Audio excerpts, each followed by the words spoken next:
greatest outpouring of Charles Finney's life came here to Rochester, New York in September of 1830. In just 6 short months, this city would be completely transformed. It was a revival so significant that even Finney's harshest critic would call it the greatest work of God and the greatest revival of religion that the world has ever seen in so short a time. 100,000 salvations were recorded during the revival. Imagine that, my friend, 100,000. They came from all social classes, from politicians to businessmen, along with lawyers, teachers, physicians, and farmers. It was a city-wide reformation that shut down bars and caused the crime rate to drop dramatically.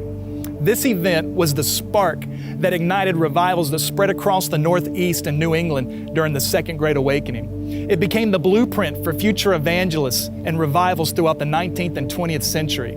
This is a significant stop on the Trail of Fire.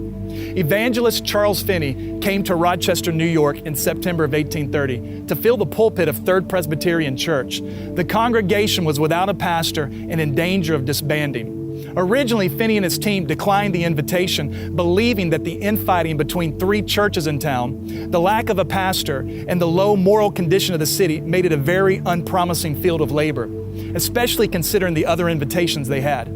However, the Holy Spirit challenged him in the night. While he wrestled in prayer, the Spirit said, "What are the reasons that deter you from going to Rochester?" Finney listed them quickly, but the Spirit of God responded, "Are these good reasons? Certainly, you are needed in Rochester more because of these." Finney surprised his team that following morning when he informed them that they would be taking the canal boat here to Rochester. This trip, he was joined with his family and his friends, Daniel Nash and Mr. Clary. Finney's strategy for winning a city was simple: prevailing prayer and powerful preaching. In the years prior to Rochester, Finney had perfected his style and become an effective soul winner. Upon arriving into town, Nash and Clary sought out a room for rent to begin a prayer meeting. They shut themselves in that room and began to intercede for the city. Nash and Clary would be rarely seen outside. They remained in that self-imposed cell where they were overcome with the spirit of prayer. They would fast for days, prostrating themselves on the ground, and through weeping and wailing, they made intercession for the city. Finney relied on the power of prayer. Prayer became the foundation of his ministry and the key to his success, a point that we must all learn from.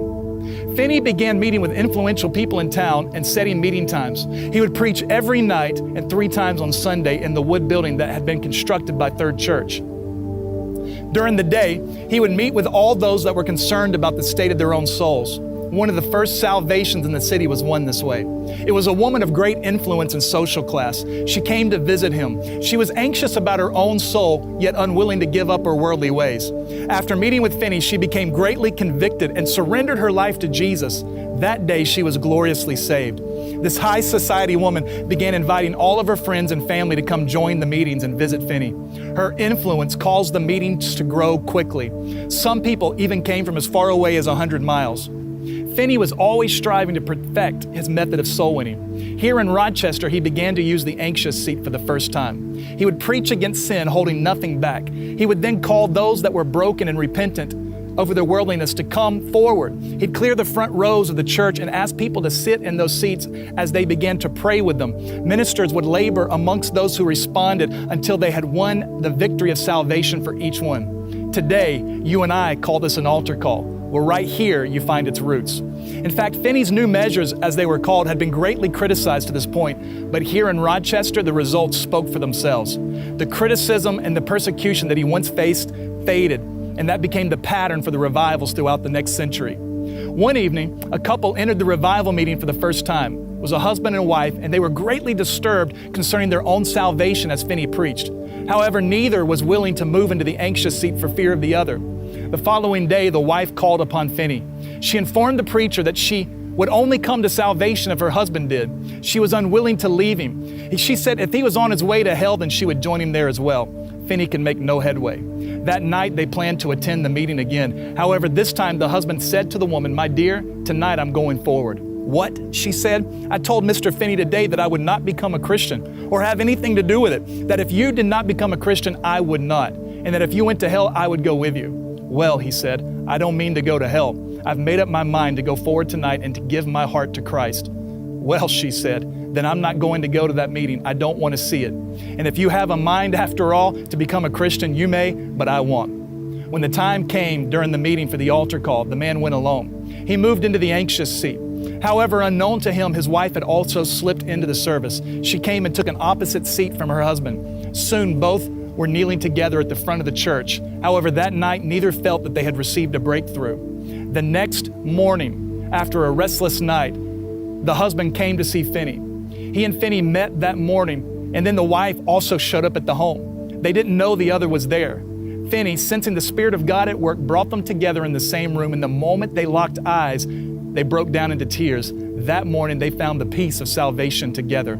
Oh, to see evangelists once again with such a heart for people, willing to labor long hours with souls wrestling for salvation. It can be said that no single individual had more influence in the United States becoming to be considered a Christian nation than Charles Finney.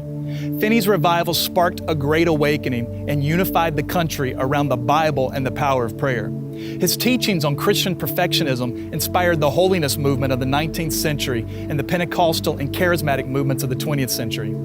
Finney's evangelistic styles and methods, including prayer meetings before and during the event, nightly meetings for weeks at a time, altar calls, and pushing for decisions before listeners leave the auditorium, influenced everyone from D.L. Moody to Billy Graham. That fire all started right here in Rochester. My friends, study revival history. Look to the trail of fire and you will see the pattern has always been the same. Revival does not come by accident or happenstance. It may come suddenly, but never accidentally. It's time that we once again begin to prevail in prayer and get back to the preaching of the gospel. These are the two most effective tools that the church employs. They may have taken a back seat in recent decades, and our cities have paid a price as a result. A hurting city is the outcome of a weakened church, but however, they need not hurt any longer. Finney almost missed out on Rochester because he first focused on the problems facing the city. However, what he thought was many reasons not to come were all the reasons to come. I imagine that there's just as many reasons in your city as well.